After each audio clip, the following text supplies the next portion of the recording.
Welcome to a galaxy far, far away. Here at the Cantina Podcast, we provide top shelf service, including rumors, leaks, news, and reviews. Come in, order a Loman Ale, and remember, no droids allowed. And hello, everyone. Welcome back to the Cantina here on the GenreVerse Podcast Network and YouTube channel, GenreVerse on YouTube.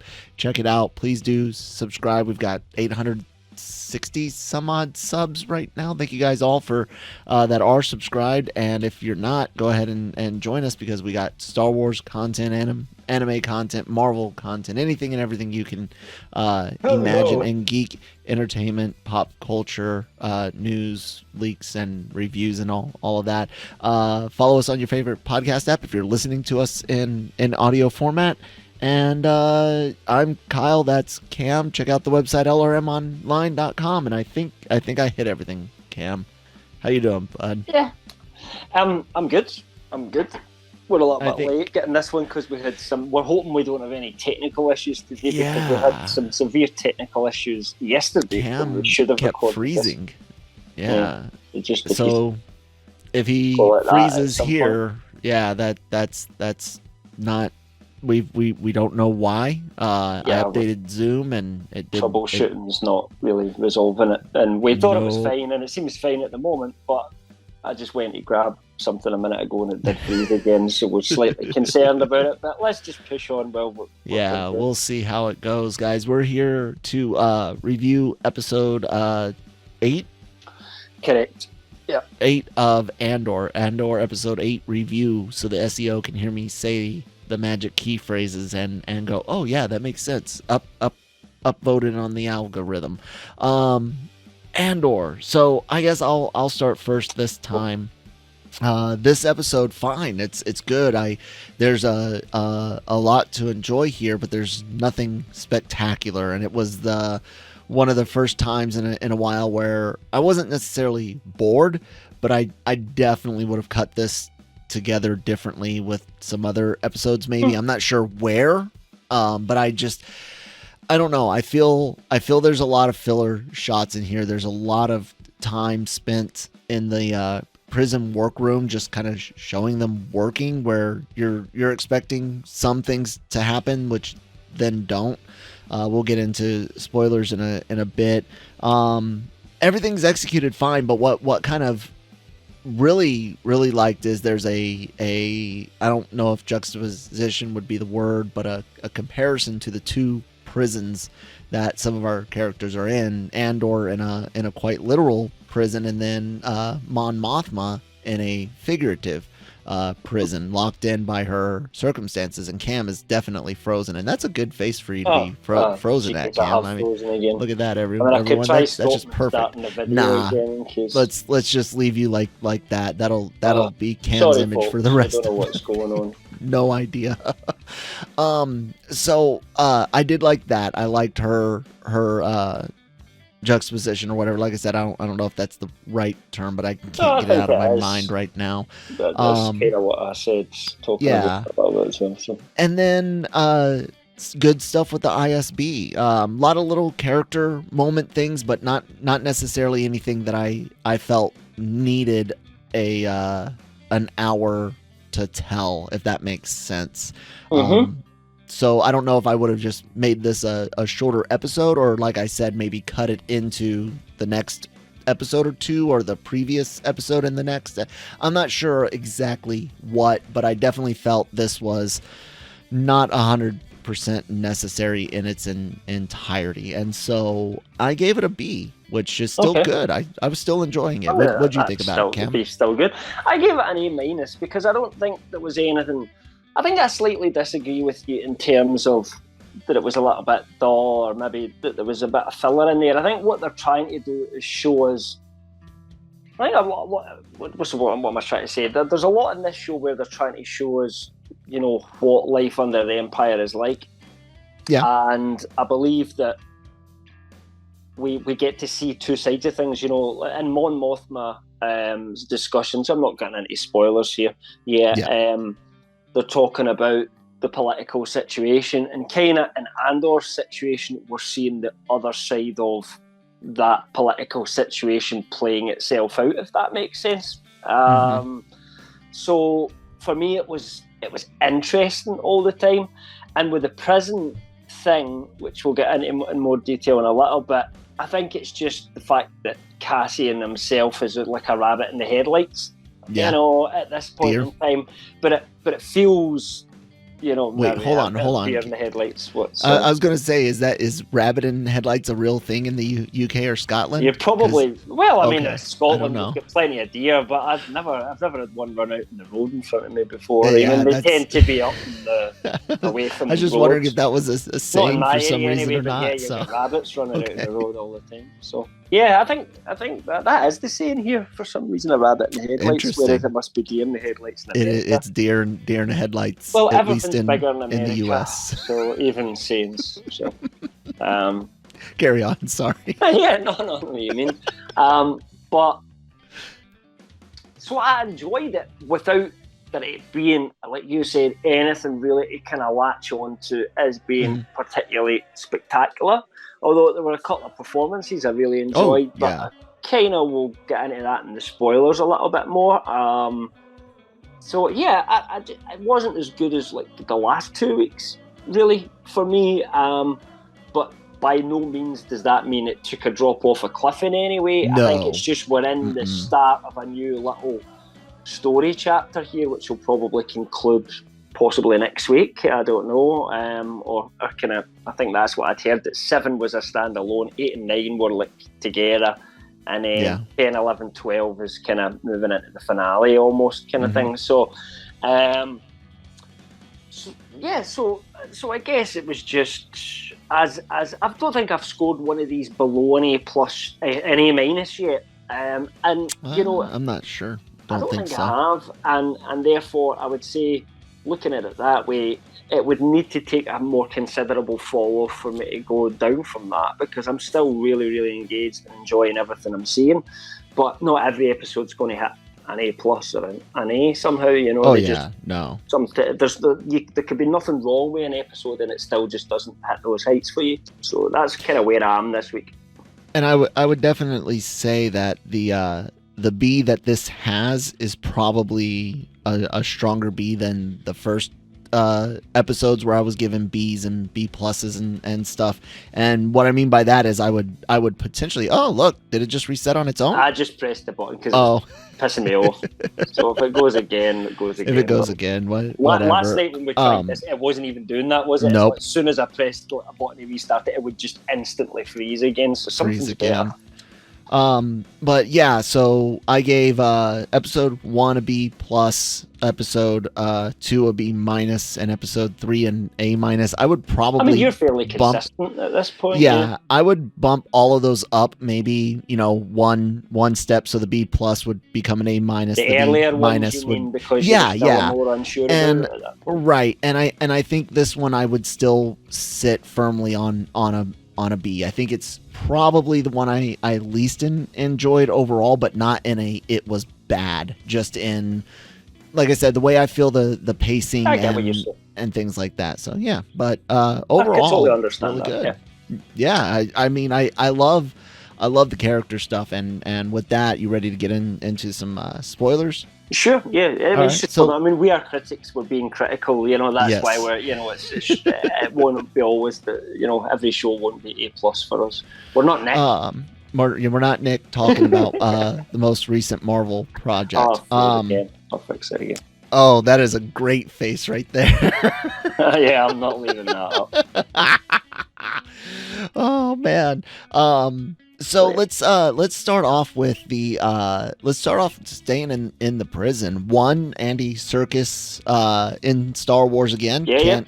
Can't say I disliked it or anything like that. No, it's fine because, you know, he played. He wasn't on screen in his previous role in Star Wars. So it doesn't matter.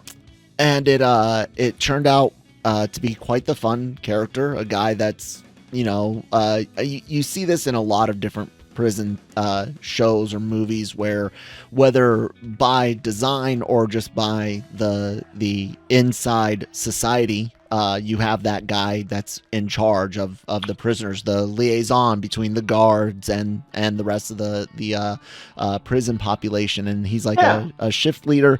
I really dug that. I like the idea that they don't need to constantly abuse you directly. They can use this electrified floor and surfaces to I mean, I think it's the kind of place that's designed to have minimum guards, but keep a lot of people in check and keep them productive as much as possible. It's very horrifically designed. Oh God, in a lot of ways. Really the efficiency of it all is a bit Nazi-like in some ways. It's and I think it kind of shows what's the real, goal of the Empire as opposed to what they're presenting in the Senate, which we'll talk about in a little bit. But for them, it's about, discussions we've had in our own society about, over, exposure, people being watched, all that sort of stuff. Yeah, a police state. Police state, and the Empire that we know from A New Hope and all that is very much a police state at this point, and we're kind of seeing it become that.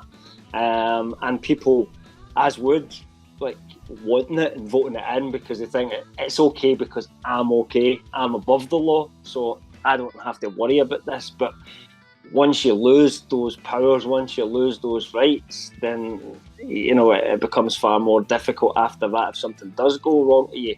And we're seeing that from Cassian's point of view, because although he is a big wanted he's not really a rebel at the moment, but they want him as a rebel at the moment. Then now your whole camera just died. I know. I don't know what the hell happened there. So it's just bizarre. But really, when he gets captured, he's done. He's literally just walked past a guard who's decided, I'm going to put you in prison. That's the end of that. And, pretty much. His hearing was just, here's your sentence, see you later. And then he gets to prison and it's like, that might not be your sentence because they can literally just increase it whenever they want. And, they're making it seem as if due to the rebels, they're kind of clamping down, but realistically, they're just looking, what it looks to me anyway, like they're just looking for slave labor. Essentially, that's how I look at it, and I'm not sure what they are building.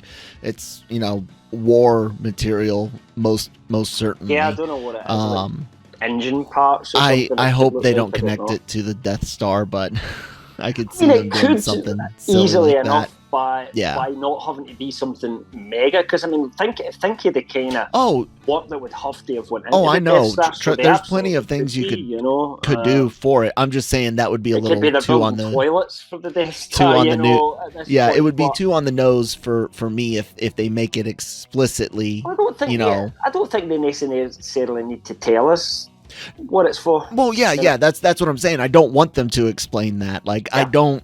They're in prison. They're just working on stuff, I'm curious. I don't need it to be. But I'd kind of rather leave it to be a curious thing to think about rather than specific. I don't need it to be Andor had a hand in the destruction of Alderaan. I don't need that. No.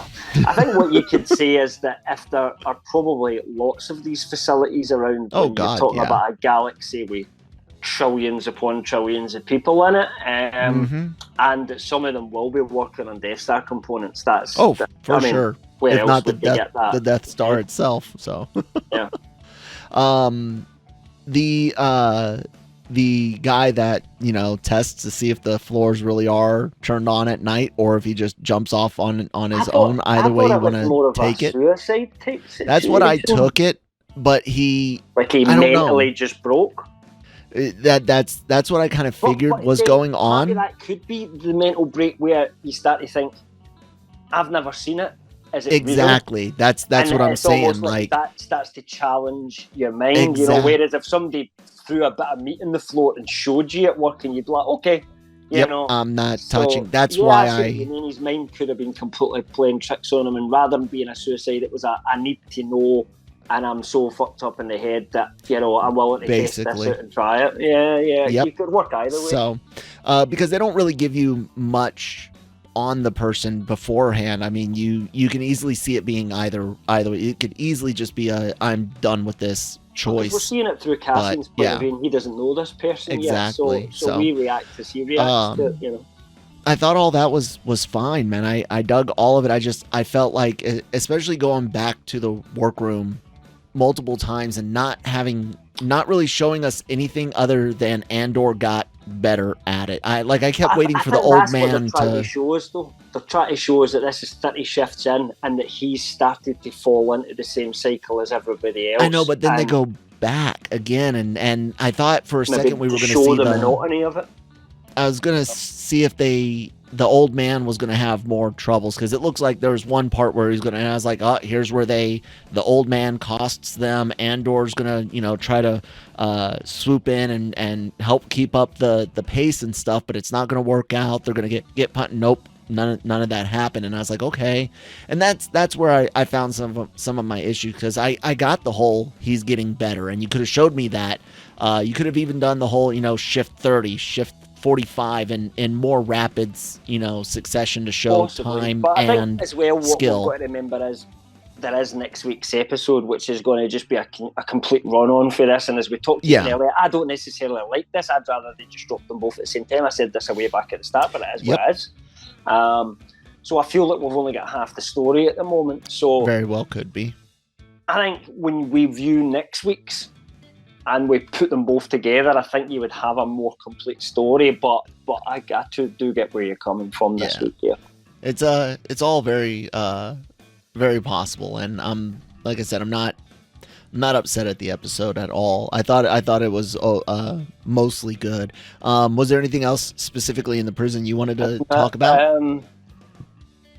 Excuse me. I mean, no, I think just how horrible an idea is, which I already said. It's almost like it's a horror element to it, of seeing that kind of situation in place and knowing that this is a sanctioned and government-run place. It's quite a scary thing to see that, and I think it's scary to see how institutionalized the people inside have become as well. You always get a little bit of that in prison. There's, if anybody that's seen Shawshank Redemption, they talk quite a lot about that institutionalizing. You wouldn't expect it to happen after that quick, but it's still, they don't have time to do anything else but work, sleep, work, sleep, work, sleep. It's a horrific way to live. I would go off my rocker.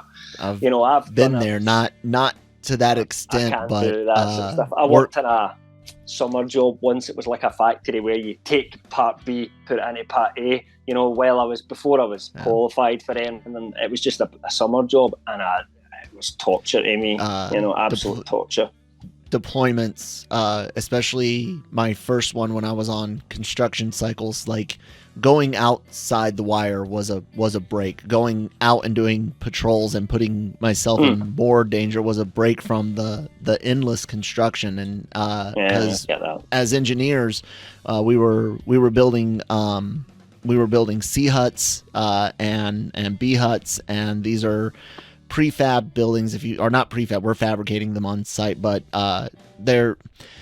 it's cheap housing. It's plywood, it's wood, it's real easy to get up, but it becomes like a assembly line. You got people building rafters, you got people building walls, and people building floors. They just pick up a wall, carry it over to the finished, floor and so you're floor just and doing the foundation. same thing again and again. And then the electricians, me, get to come in and run wire, but it's almost the same design. Like there's a barracks version, there's an office building it's not like version. Getting a different house every day and having to wire it up where the situation. Exactly. So I can get that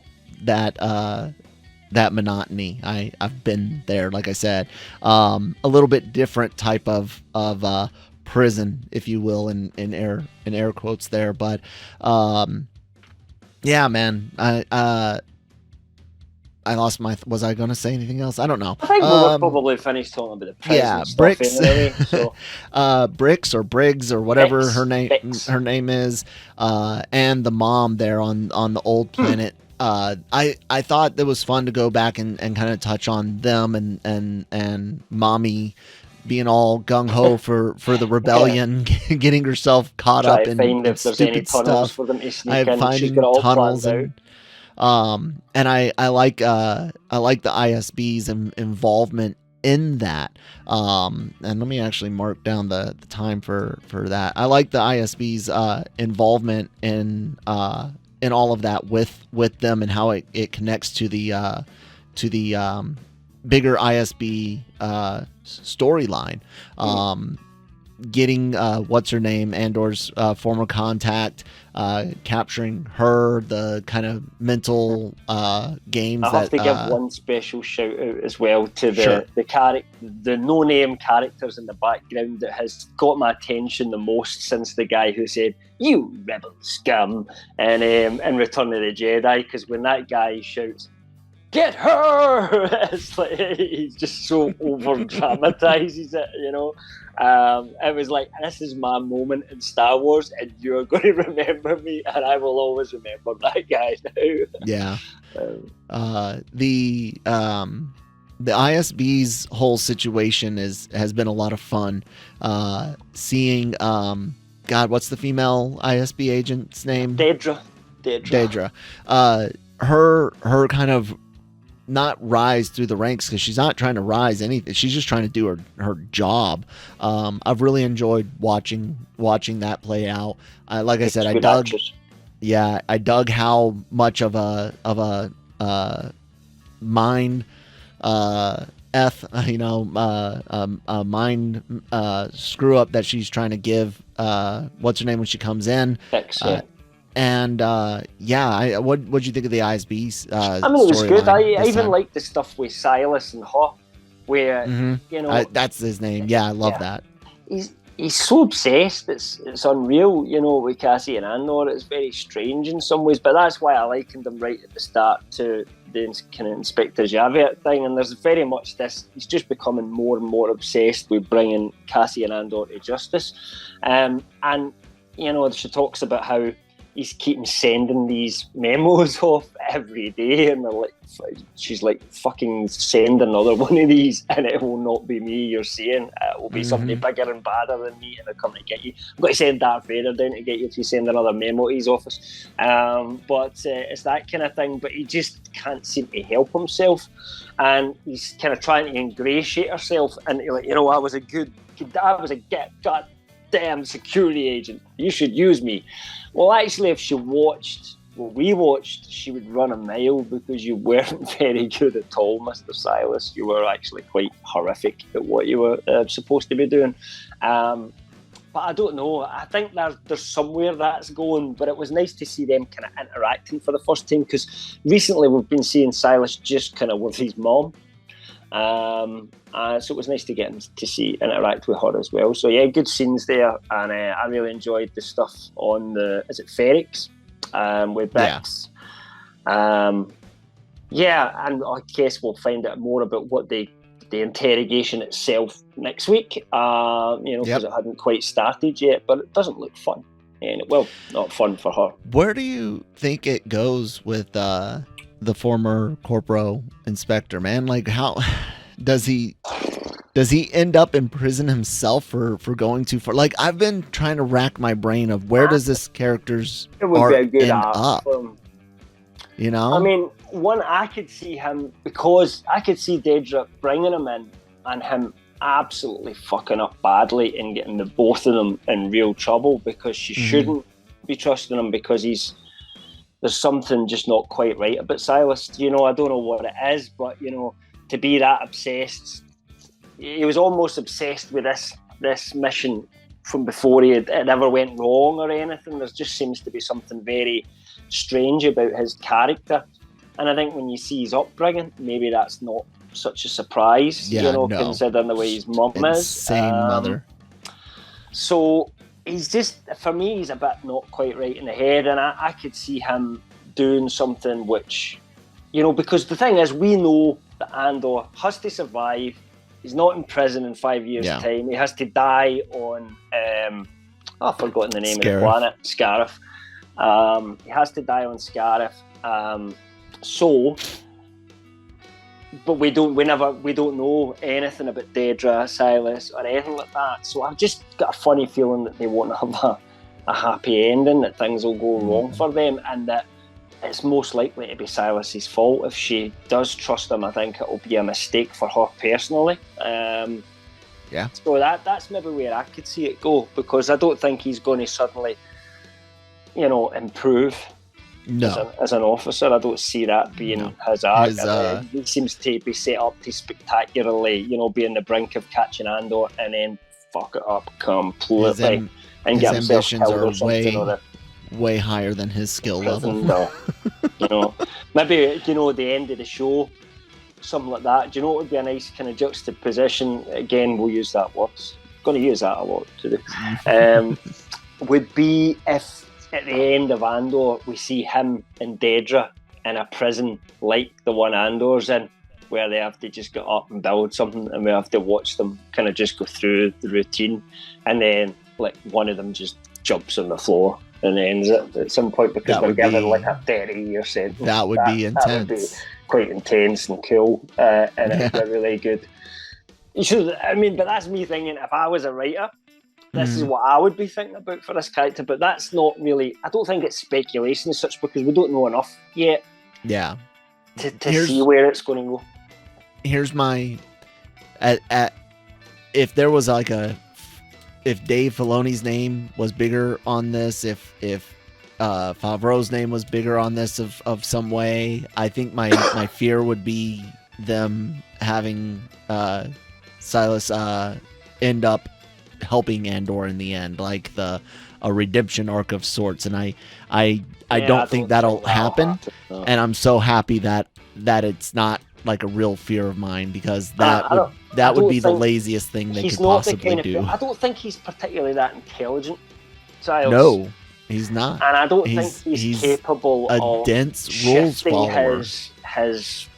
His world perception at this point. I think he's more like like we have in our own world, one of these people that's, you could show them evidence that something they believe's wrong, but you can't get through to them. It doesn't matter. It must be fake. Somebody faked it then, because unless you're showing me what I know to be true, then it's false. See, I don't know that. I think if he's got, I think if he has the reliable evidence, like, hollow footage, if he's got a reliable witness, one that he doesn't, that doesn't seem to have a reason or need to lie, I think he would be likely to believe that. But the point is that he's very much a rule follower. Not necessarily a rule follower, but he's the principled. Press the kill everything button, he'd be like, yes, sir. Yeah, I don't think he'd think twice if about that if that was the order. Yeah, if that was a legal, lawful order, he would absolutely push I think the way button. he sees it, that's my supervisors. That's what I'm saying. He's a rule follower for the, but he's not necessarily the rules that are right above him. He's the ultimate rules follower. So he seems to have his own almost set of morals that he's built around. The way the universe really is at this moment in time, and if you cross that, you've crossed him. Exactly. He's got this invisible line. But they're based on the grander ideals of the empire, which is informed by his abusive, being yeah, indoctrinated into. Yeah. Yep. So let's carry on from that and head over to Mon Mothma's house and the continued great performances there. It's interesting, yet another party of sorts to deal with. Her Chandrillan the contact friend last week. She shouldn't have made a contact, but she brought in. Yeah. The whole deal, just like I said before, I love that it shows it as her prison, along with Andor's, but a lot even of this in our own stuff home, in some ways, she can't even escape more home so, at this point. And that's why I think they bring up the thing about the window. It's like, look at this amazing view, and she's like, even with that view, I'm still in prison, basically. So I like all of that, but because it was once again another party filled with mostly the same characters, that again led to some of my issue with the episode, to where I'm like, I would have potentially cut some of this to be in the prior, but they needed some time to go on, so that way he could say I'm having trouble moving the money. Yeah. Other than that, man, it's just a real fun look at is a prick, isn't he? What a dick, dude. He is just 100%. And it was just such a good way of showing her prison, and I just wish that it had not, I don't know, better executed. I think her in a way, daughter suspects that she is having an affair with this guy. That's what I think is going on. Feeling from that, and I think there's going to be some drama going to come out of that at some point. Yep.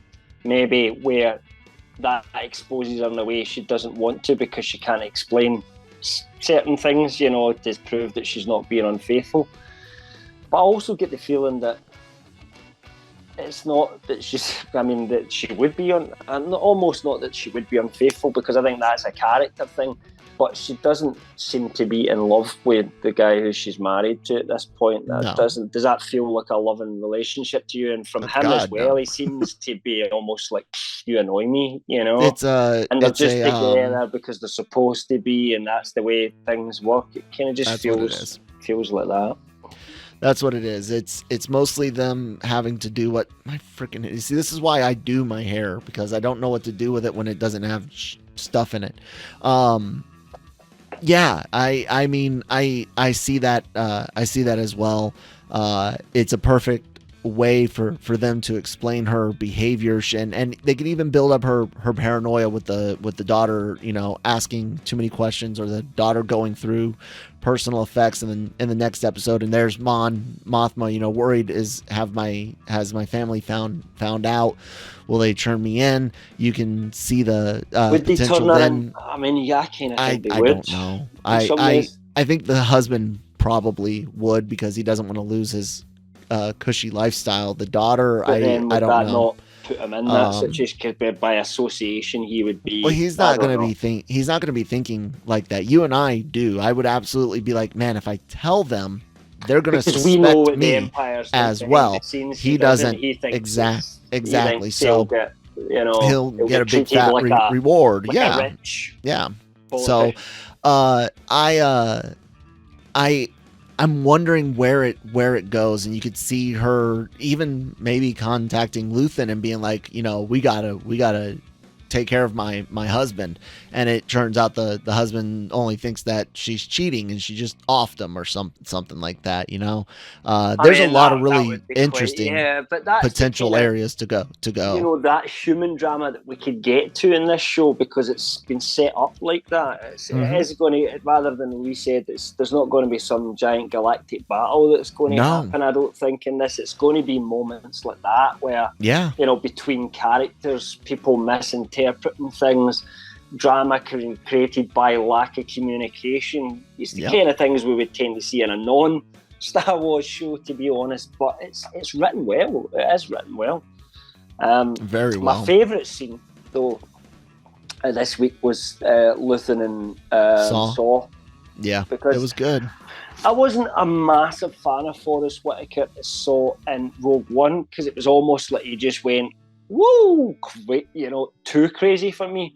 But what I can absolutely appreciate about this version of Saw is that he's not quite there yet, and that he's getting there, and we kind of see that in him, and he's able to kind of act in a way that makes him seem like he is the earlier version of that character, which I just thought he was fantastic. The way, the paranoia when he's talking about all of these other groups and they're not his, and that he's the only, and that's how these rebellions and freedom fighters, that's what happens. Let's just look through human history. The so-and-so freedom fighters, pick a language, change some of the letters around about. Every country's had them at some point. And quite often there'll be multiple groups that don't like each other and end up bumping each other off because they can never, work together, because they have a slightly different viewpoint, a different ideology. So actually, nearly split my country apart a couple times. Yeah. It happens to every country at some point. Exactly. And we're kind of seeing. It's almost like you're wondering how did they get to from where we are now to where we see them in Rogue One, where they're just getting organised at that point. I don't know how we get there at the moment, and that's what I'm interested to see as well as what are the next steps that we need to take. And I wonder, I don't know if it's in canon anywhere, if I've missed this, but how long is Mon Mothma before she leaves the Senate, and then that's her full rebellion?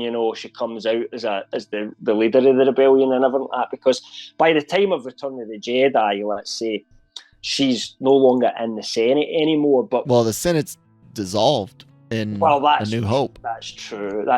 But which is my guess that's my guess is when her facade, falls down and you think it'll be right up to the A New Hope kind of thing. I don't know. I think in so. Rogue One, was she a senator at that point, or was she with the rebels? It's hard to kind of say. I don't remember. I need to go back and watch the film now to see whether they talk about her, what's going on in the Senate. I know Bale's still in the Senate at that point. Bale's still in the Senate. I don't know Mona's. I'm not 100. I'm guessing that it's right up towards there. She might get wind of that it's going to happen, and that's when she takes leave to go somewhere. So she's off planet when it happens. And dissolving the Senate doesn't mean all the senators are arrested or anything. No, it just means that the emperor's But I think she stays in there for a while. I do. I don't even remember the EU timeline for when she. I don't even know if they ever covered it. When her, Garm, and others fail. So, yeah. The Luthen and Saw stuff was great. Getting into his because you hear he's a radical in Rogue One, and I know he was used in Rebels, but I didn't watch Rebels, so I was interested into what type of radical is he? Oh, he's an anarchist. Okay, got it. Yeah, those guys are a lot of fun. I rolled my eyes for those not watching on YouTube.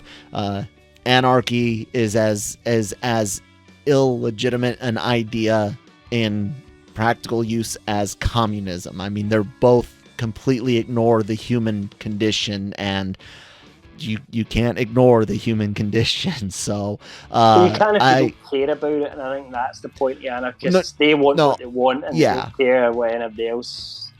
But I'm talking like in real terms with people that discuss political ideologies and their execution. Like you cannot legislate thought. It doesn't work. It's never worked. It never will work.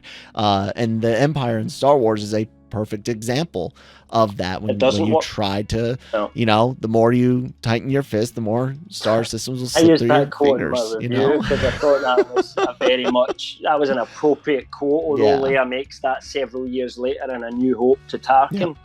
I think it's relevant to this episode because that's what we're seeing.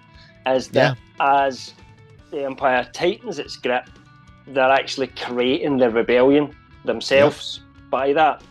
If almost it makes you wonder if Palps had took the gloves off a little bit, as whether the rebellion would have ever came to what it was or formed in the way it did, if he had took his time and not tried to kind of rush into things and let it gradually get like that in some ways, Yeah. I don't know.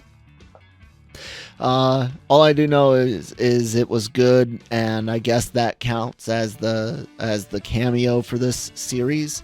I know there's been some other minor characters in the background and connections, but it was not a distracting one. Now, if we see Papa Palpatine at the Senate, that's going to be interesting. I don't know how I'm going to feel about it. Like I said, it's fine for him to be here. If Rise of Skywalker never happened, I would love to see him here. Do you know what I noticed yesterday watching? Because I told you I was watching Tales of the Jedi yesterday, and we're not really talking that here because Kel's not watched it. But I really enjoyed the Dooku episodes, and I realised after I was listening a little bit, they must have got Ian McDermott to play the voice of the Emperor in the Dooku, or the specific episode where he shows up, and it was really good kind of hearing that proper voice, even in an animated form again.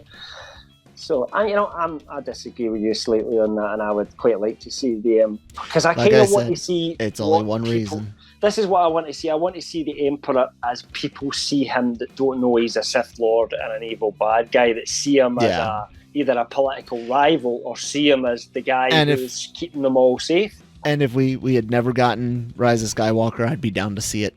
I'd be a lot more excited to see it. I'm still hoping that it hits well. And yes, Ian McDermott is credited for one episode as Darth Sidious for Tales of the Jedi. So that is pretty cool. That was a good episode, by the way. You should watch that. Cool. Maybe. So even if it's good, it's because it involves things that I actually do not care for or straight up do not like. Then it's really hard for me to swallow that pill. You know what I'm saying? I thought it was a really good. It kind of tells you the story in 3 episodes. You kind of see the story of Dooku and how he fell, if you like. And it's quite a natural, well thought out fall, if that makes sense. Better than Anakin's was in a lot of respects, because he really is looking at the sort of contradiction of the Jedi and why. Are they really doing what they should be? Are they really there to help? And then how Palpatine then uses that to twist him against the Jedi and all that sort of stuff. It was really interesting. But anyway, just thought I'd mention that. Any other thoughts on Andor Episode 8? No. So I guess with the last few minutes, let's talk a little bit about some Star Wars news. And there's like one really big story, but before that, I want to touch on 2 smaller, somewhat stories. Ezra Bridger spinoff rumored again. Yeah. Cam, what are we hearing about this now? So there's a few people coming out with this, but from what I can tell, it started off in Daniel Rickman, Daniel RPK's Patreon, where he said he's heard that there's an Ezra Bridger spin-off rumoured. And I put again on our title because we kind of said this back in 2020. If you remember the report that we put out in 2020, it was that there was going to be a series of shows that would all interconnect, and we were told Game of Thrones, like in terms of one story being told, but it's as if all the different stories of Game of Thrones were happening in different shows, but all happening at the same time. We heard there was going to be, obviously Mando was out by then. We had heard Ahsoka, but Ahsoka had already been revealed by someone else, so we weren't first with that, but we were the first people to say that there was going to be a Boba Fett show. And we also claimed at that point there was going to be an Ezra/Thrawn show as well. And I think that the chances are we're just seeing that. We've got no way to verify this at the moment because our sources just, have all run away because they're scared at the moment. But rightly so. Rightly so, because of the amount of leaks that have come out recently, and there was a big clampdown on it all at Lucasfilm and at Marvel as well, I've heard to the grapevine. There's leaks still getting out there, but our people got a little bit nervous. So anyway, it's hard for us to say, is this definitely the same show? Because I think if you look at when we gave that news in 2020 and look at 2022, we're in now, and how much Lucasfilm changes its plans, I can't say for certain it's exactly the same thing. I couldn't say that with complete confidence. But we thought there was going to be an Ezra show anyway, and it sounds as if there's some more hints now that there's going to be an Ezra show. And it kind of makes sense because he's too big a character to just appear in Ahsoka's show, depending on what they're deciding to do with him. He was kind of like, if Ahsoka was the star of the Clone Wars, Ezra was the star of Rebels, So there's definitely going to be more there. Cast a role, big actor, it's all happening. So I could absolutely see this being a true thing, and I would say it's a bit of a backup of what we kind of said way back when. There was also one unnamed show that we didn't know at that time. It was either Rangers of the New Republic or Skeleton Crew. We don't know which Yeah. one. One was cancelled, one went ahead, but we don't know timeline-wise because we were never told any names at the time, so it could be either of them, really. So yeah, that was quite a kind of interesting one, I think. But I guess we're just going to have to wait and see. You know, we won't get any news about that until after we've at least seen Ahsoka and where that story's going, I don't think. So I would find that's probably an early rumour of something that's in development for further down the line. And we all know that with Lucasfilm, just because something's planned does not mean it will come to fruition. Speaking of which, Kathleen Kennedy apparently was told, according by Matthew Belloni at Puck News, Kennedy was quote advised by Disney to stop announcing projects and creative partners. Again, this is according to Puck News. But just to kind of give you a bit of background in that, so Belloni's an ex-editor of THR. Yes, THR. So this isn't just some random internet guy that's claiming like Kennedy's getting sacked tomorrow. And he's had some points come out when he left and started THR, but I think he's also had some misses and some things that he thought were going to happen that didn't. But that's just the name of the game. Yeah. I just wanted to make sure people understand that he is like others. He's got a hit record that's not. He's not batting 1,000. So exactly. So no one's infallible. Even the trades I've seen get things wrong and printed in their own magazines. So to quell online backlash when things don't pan out, says when those projects don't actually happen, as is the case frequently at Lucasfilm, and it has been too frequent. And even if something's announced and it doesn't get an official cancellation, you get the Rian Johnson stuff, where as recently as this month or last month, he was talking. I'm still down. I didn't cover it because it was no difference from the last time he said it. Exactly. I'm making Knives Out. I don't have the time to make anything for Star Wars, so we'll see what happens when I finish that, which is exactly the same thing he said like a year ago. I mean, I could see them, doing this, but then we got an announcement about a Star Wars project, and this movie seems to actually make you think this is further along.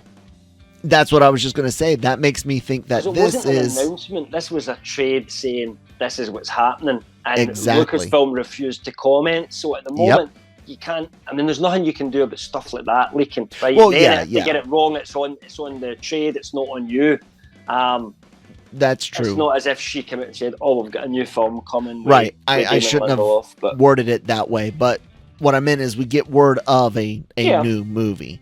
And like you said, coming from reliable sources, David Lindelof, whatever.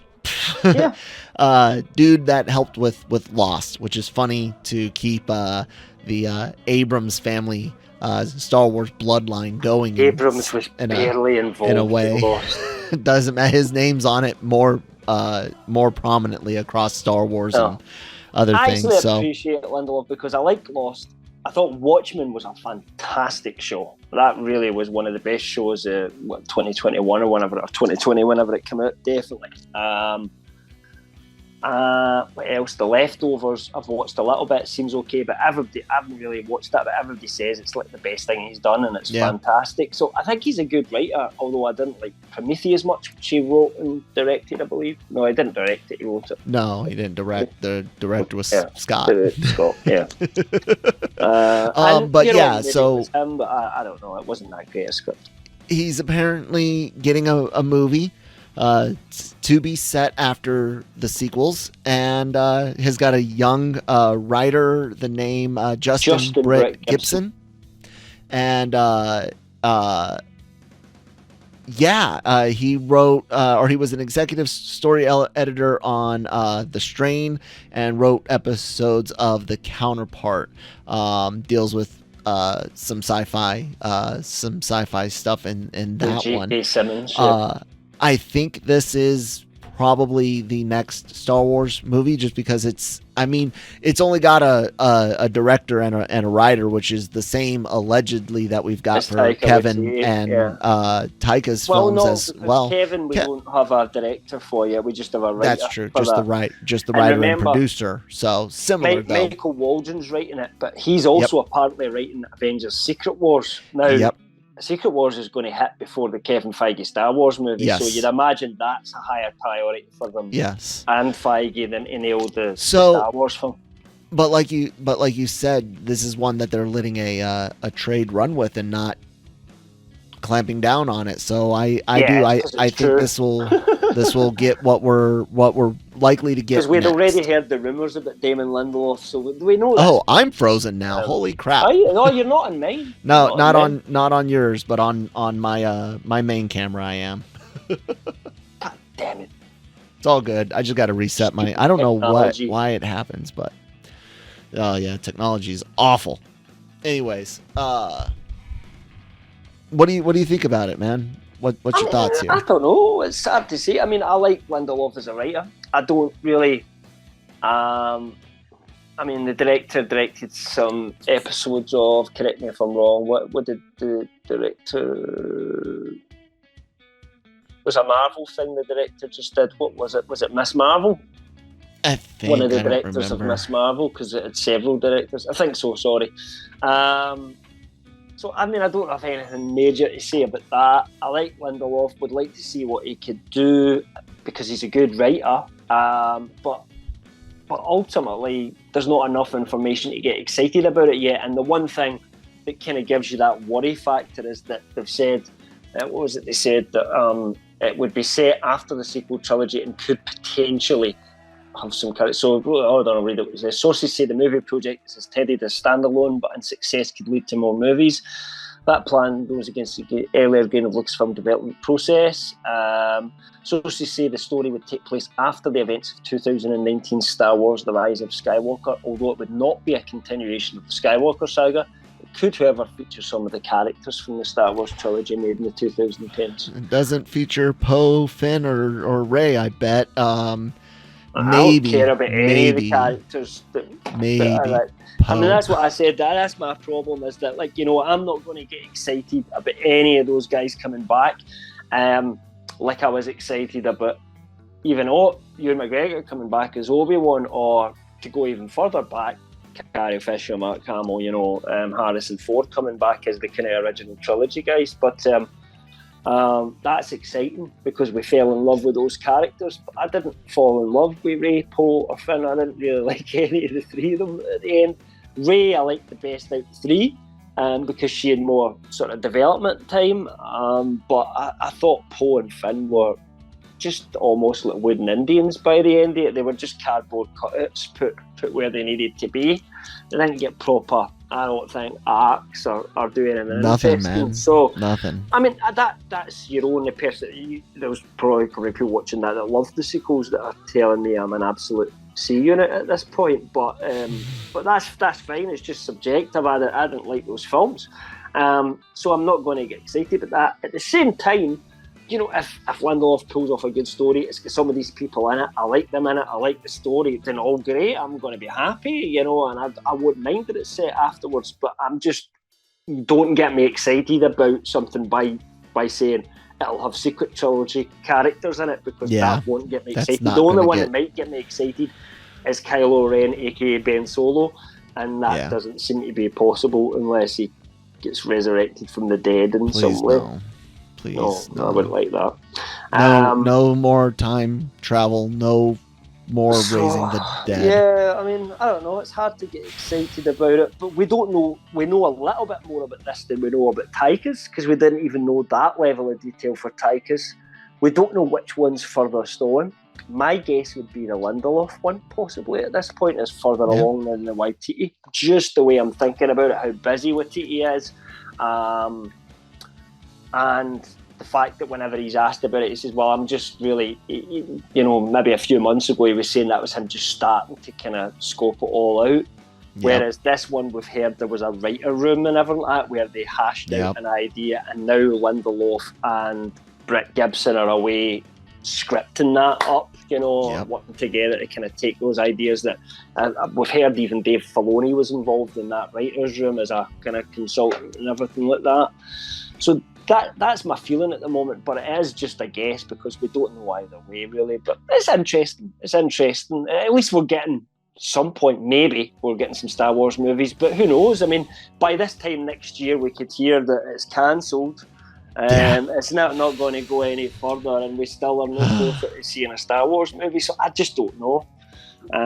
They just don't seem to have any confidence, and therefore we as an audience don't have any confidence in them being able to pull off a movie for some reason. No, sure don't. And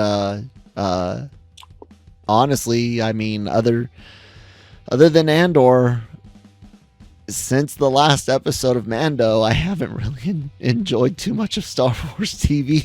So, Boba Fett was episode 4. I know there's Boba Fett. I know there's parts that are okay, but I just mean in general. In general, overall, I could have never gotten those episodes and had them in an episode of The Mandalorian and would have been just as happy. So yeah, at least it won't be that long until we get Mando back. Yeah. Anything else today on the news or no, I mean that's any more about Andor? Yeah. All right, guys. Thanks for checking out the review. There's more content here on the GenreVerse podcast network and YouTube channel. Besides the Cantina, we've got Marvel Multiverse Mayhem, Anime-Versal Reviews, Breaking Geek Radio, and the Daily Cup of Genre. That gets you everything you can imagine in entertainment and geek and pop culture coverage right there. All of those podcasts go up on your favorite podcast apps like Spotify and Apple, Stitcher, and more. And then we also have YouTube exclusive content because it's like reaction videos. Anime-Versal Reviews is reactions. AVR Squared gives you, anime reactions. And then, of course, Genre Shot trailer reactions. So hit the red subscribe button, leave some reviews, thumbs up, thumbs down. All of that really helps us out. And of course, for all your written news, written reviews, celebrity interviews, and more, head over to lrmonline.com. That's all I gotta say. Cam, anything you wanted to say? Just that there's also a backlog. We've got tons of stuff so obviously we're reviewing the shows that are on right now, but we've done Rings of Power, we did Wheel of Time, all the previous Star Wars shows are on there. And if you really want to, get a blunt and chill out for 4 hours and listen to some mad guys talking, we have some audio only ones that cover really in detail all the Star Wars movies that have previously been out as well. So go look at our backlog and you'll find something interesting on there as well. Absolutely. All right, guys. All of our social media information in front of you, either in the description box or on the screen. And that's it. We'll talk to you next time. May the Force be with you.